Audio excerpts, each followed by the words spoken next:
After 3 months of hard work in hurricane-ravaged areas, the majority of the work crews from North America left the island over the weekend. The Jamaica Public Service, JPS, and its contractors are now focused on restoring power to almost 17,000 customers. More in this report.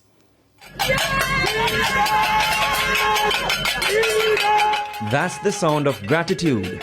Residents of St. Elizabeth celebrate the restoration of power in their community, made possible partly because of men like Steve and Louie. Well, by far the best experience here was the people and working with the people and how appreciative the people were and coming up to us and telling us respect. These men came here from North America, along with close to 500 other workers, days after Melissa ripped apart Jamaica's electrical grid. And in the end, they helped push the restoration figures to 97%, or just under 17,000 JPS customers without power. All of us together installed about 12,000 poles and about 2,000 kilometers of wires. So that's like going around the island, the entire island, twice with wires. That's a lot. That's an amazing amount of work in a short time.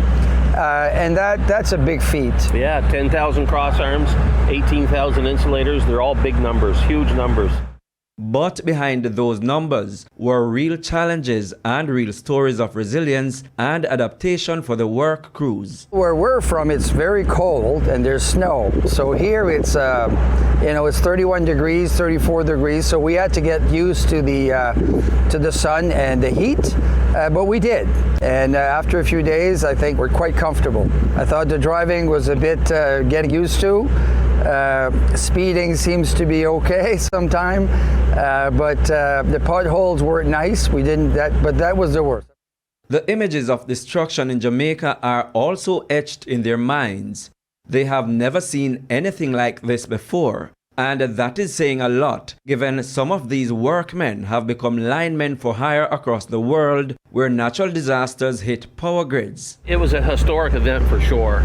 We've never seen anything like it. We have some senior guys here with 300 plus storms under their belt, and they've never really witnessed this much damage ever before. So it was a historic event, no question. The damage we seen when we first got here, right up and through till even today, we just see they're still, but we've come a long ways. We've done a lot of work, and it was historic for sure. But like the homes illuminated by electricity again, hope is shining through, and they believe Jamaica will make a historic recovery. The remaining workers from North America will leave Jamaica over the next few days. Prince Moore, TVJ News.